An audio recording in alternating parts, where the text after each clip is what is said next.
Christian. All right, obviously you guys are pretty used to being P1, but I think it's pretty strong that you're P3 and P5. That was a great run by Sergio. He had mentioned something about maybe getting a little bit more dialed in with the setup. Can you shed a little light on that, of why he feels better? Look, I think his confidence has been higher this weekend off the back of Austin. He's come here, pumped up. He's got so much support that that's got to be worth a tenth or two. And to be within a tenth and a half of his teammate in qualifying, I thought was a good effort. Christian, last week I think you surprised a few people with the pit stop, early pit stop from Verstappen, got people thinking about how to react, what to do, and it was, a very great call from the pit wall.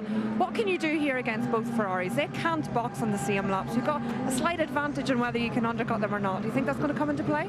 I think it's going to be a fascinating strategic race. I mean, it traditionally looks like a one-stop here, and that on a step compound, softer of tyres this year, you're going to have to really manage those tyres really gently in the first few laps. So I think there's going to be a lot of pace management at the beginning of this race.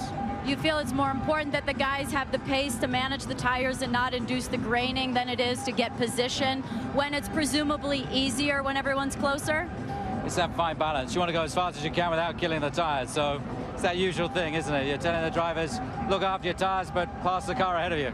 Cooling's obviously a big issue here with this altitude, Christian. You're used to being up front and having nice, clean air. How much of a worry is that for you guys today? I think we're running okay on the cooling at the moment, but brakes, and cooling here in this thin air is very, very tough. But I think we've got the levels right, so we'll see in the race. All right, good luck. Good luck. Starting P3 today, arguably the best place on the grid to be. You've got a smile on your face, feeling confident? Well, look, I think the Ferraris are going to be probably work as a team down to the first corner, but I think we've got a quick race car and we just need to make sure we survive the first lap and then get into the race, and it's all going to be about tyres today. Great quali from Checo yesterday as well, so close to Max's time. That had been the headline if it wasn't for one of your other drivers, Daniel, popping into P4. You got your 3 Red Bull drivers right here. Anything you can work out?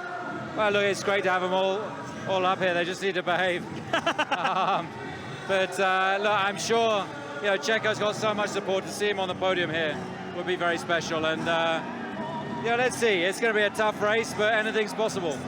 When you have so many of your own drivers starting around each other like this, does it require a conversation, or do they know the deal and you don't have to tell them to behave? No, they know the deal. It just makes me better telling them. Christian, so you got those 2 Ferraris ahead of you. You think they'll employ any tactics like they did in Singapore? I don't know. I think they're racing each other pretty hard at the moment. So, I mean, theoretically, they should work as a team. Yeah, absolutely. So, look, we know it all comes down to the start. Max got good knowledge of it from 2021. Is it just about keeping it clean, or is he going to make the move and try and pass them both? You've got to take your opportunities when you can, but it's not all about the first corner. Yeah, lovely. All right, Christian, thank you so much. Appreciate that.